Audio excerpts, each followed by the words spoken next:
नमस्कार, मैं केसरी हाजिर हूँ उत्तर प्रदेश से जुड़ी दिन भर की 10 बड़ी खबरों को लेकर। शुरुआत करते हैं पहले खबर से। अयोध्या में राम मंदिर बनने के बाद अब पर्यटक और श्रद्धालु लगातार अयोध्या में बड़ी संख्या में आ रहे हैं। श्रद्धालुओं को बेहतर सुविधा देने के लिए पर्यटन विभाग हेलीकॉप्टर की सेवा शुरू करने जा रहा है। उत्तर प्रदेश पर्यटन विभाग ने इसके लिए जिस कंपनी का चयन किया है उसका नाम है messrs Rajas aerosports and adventure private limited. साथ ही लखनऊ से अयोध्या और अयोध्या से लखनऊ प्रति व्यक्ति किराया लगभग 3000 रहेगा। बढ़ते अगली खबर की ओर। सुप्रीम कोर्ट की 7 जजों की पीठ ने दलितों के आरक्षण को लेकर एक बड़ा फैसला सुनाया है। कोर्ट ने बहुमत से अनुसूचित जाति के कोटे में सब कैटेगरी बनाने की राज्यों को मंजूरी दे दी है। ये सब कैटेगरी दलितों के आरक्षण के भीतर उन लोगों की होगी जो आरक्षण के लाभ से अब तक वंचित रहे हैं। हालांकि कोर्ट ने यह भी साफ कर दिया है कि कोटे में ये कोटा यानी जो उप श्रेणी बनाई गई है उसे पूरा का पूरा 100% आरक्षण नहीं दिया जा सकता। Chief justice D.Y.. चंद्रचूड़ ने यह फैसला देते हुए स्पष्ट रूप से कहा कि सब क्लासिफिकेशन किसी भी हाल में संविधान के समानता के अधिकार यानी अनुच्छेद 14 और अनुच्छेद 341 का उल्लंघन नहीं है। बढ़ते अगली खबर की ओर। उत्तर प्रदेश, मध्य प्रदेश समेत 5 राज्यों को बड़े खुशखबरी मिल सकती है। सरकार 50,000 करोड़ की लागत से 8 बड़ी हाईवे विकास परियोजना पर मुहर लगा सकती है। इन प्रोजेक्ट्स के लिए NHAI यानी राष्ट्रीय राजमार्ग प्राधिकरण ने बोलियां आमंत्रित की थी। वहीं इस प्रोजेक्ट्स में आने वाले राज्यों की बात करें तो यूपी, MP, असम, महाराष्ट्र और पश्चिम बंगाल को इसका लाभ मिल सकता है। पढ़ते अपने चौथी खबर की ओर। यूपी सरकार यूपी में अब सोलर सिटी के बाद सोलर होम बनाने जा रही है। पहले चरण में निकायों में स्थित सरकारी भवनों को सोलर होम बनाया जाएगा, जहां नगर निगम विभाग अपने भवनों को सौर ऊर्जा वाला बनाने जा रहा है। इसके लिए तैयारियां शुरू कर दी गई हैं। मुख्य सचिव की अध्यक्षता में पिछले दिनों बैठक हुई थी, जिसमें प्रदेश के सभी सरकारी भवनों के सोलराइजेशन के लिए प्रदेश व जिला स्तर पर नोडल अधिकारी नामित करने का निर्देश दिया गया था।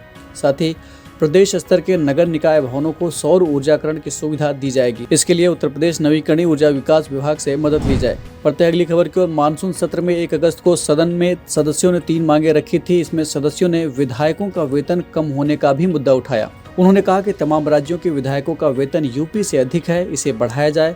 इसके साथ ही विधायक निधि के तहत विकास कार्यों के लिए मिलने वाले 5 करोड़ रुपए पर लगने वाली 18% GST का मुद्दा उठाया गया। साथ ही GST की भरपाई सरकार करे या निधि 1 करोड़ बढ़ा दी जाए, जिससे विधायक क्षेत्र में विकास कार्य और तेजी से करा सकेंगे। ये मांगे थी विधायकों की। बढ़ते अपनी अगली खबर की ओर। पेरिस ओलंपिक गेम्स में एथलेटिक्स इवेंट शुरू हो चुके हैं। आज मेरठ के इकलौता गांव निवासी पारुल चौधरी 5000 मीटर दौड़ इवेंट में प्रतिभाग करेंगी। बता दें कि अगर पारुल चौधरी इस राउंड में क्वालिफाई कर जाती हैं तो 5 अगस्त रात 12:40 पर 5000 मीटर दौड़ के फाइनल में हिस्सा ले सकेंगी। इसके अलावा 4 अगस्त को 3000 मीटर स्टीपल चेज का पहला राउंड दोपहर 1:25 पर होगा, जिसमें पारुल कॉम्पीट करेंगी। आगे बता दें आपको कि पारुल के पिता कहते हैं कि कभी बेटी को घर से बाहर भेजने पर जो लोग ताना देते थे, आज वही गर्व से सीना चौड़ा कर कहते हैं कि पारुल हमारे गांव की बेटी है। आज बेटी पेरिस ओलंपिक की 2 प्रतियोगिताओं में कॉम्पीट करेगी। बढ़ते अगली खबर की ओर। बनारस हिंदू विश्वविद्यालय के IIT संस्थान में रिसर्च पार्क का निर्माण किया जाएगा। IIT BHU में 1 अगस्त को रिसर्च पार्क समेत नई योजनाओं की जानकारी दी गई, जिसमें IIT BHU के निदेशक प्रोफेसर अमित पात्रा ने बताया कि IIT मद्रास की तर्ज पर रिसर्च पार्क का निर्माण किया जाएगा। इसके लिए पहले चरण में 85 करोड़ रुपए संस्थान को मिल गए हैं। वहीं अब रिसर्च पार्क के साथ 2 मंजिला हॉस्टल का भी निर्माण किया जाएगा। बढ़ते अगली खबर की ओर। अलीगढ़ रेलवे स्टेशन को एयरपोर्ट जैसा आलीशान बनाया जाएगा। इसको लेकर लगभग 400 करोड़ का खर्च आएगा और यहाँ पर यात्रियों को एयरपोर्ट जैसी सुविधाएं मिलेंगी। रेलवे की ओर से इसका मास्टर प्लान तैयार किया जा रहा है।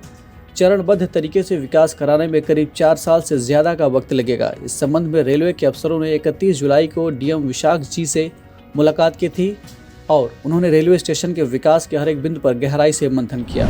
बढ़ते अगली खबर की ओर। बसपा सुप्रीमो मायावती ने आरक्षण को लेकर सुप्रीम कोर्ट के दिए गए फैसले पर सवाल उठाए हैं। उन्होंने कहा कि क्या दलितों और आदिवासियों का जीवन द्वेष व भेदभाव से मुक्त हो गया है? ऐसे में आरक्षण का बंटवारा कितना उचित है? उन्होंने भाजपा कांग्रेस को भी निशाने पर लिया और कहा कि SC ST और OBC को लेकर दोनों दलों का रवैया उदारवादी रहा है, सुधारवादी नहीं। लेते आज के इस एपिसोड के अंतिम खबर को। IIT कानपुर के जैविक विज्ञान और जैव इंजीनियरिंग विभाग के प्रोफेसर अरुण शुक्ला को उनकी टीम ने कोशिकाओं में पाए जाने वाले एक ऐसे डफी एंटीजन रिसेप्टर की पूरी संरचना को खोज निकाला है जो कैंसर, मलेरिया और HIV जैसे तमाम विभागों के लिए जिम्मेदार रोगाणुओं के लिए प्रवेश द्वार की भूमिका निभाता है। प्रोफेसर अरुण कुमार शुक्ला का कहना है कि इसकी पहचान करने से अब रोगों को शरीर में प्रवेश करने से रोकने के उपाय भी किए जा सकेंगे। वहीं IIT कानपुर की इस नई उपलब्धि को प्रतिष्ठित अंतर्राष्ट्रीय विज्ञान पत्रिका सेल ने भी प्रकाशित किया है। तो ये थी आज की उत्तर प्रदेश से जुड़ी दिन भर की 10 बड़ी खबरें। ऐसे ही तमाम खबरों के लिए देखते रहें और करते रहें बातें यूपी की।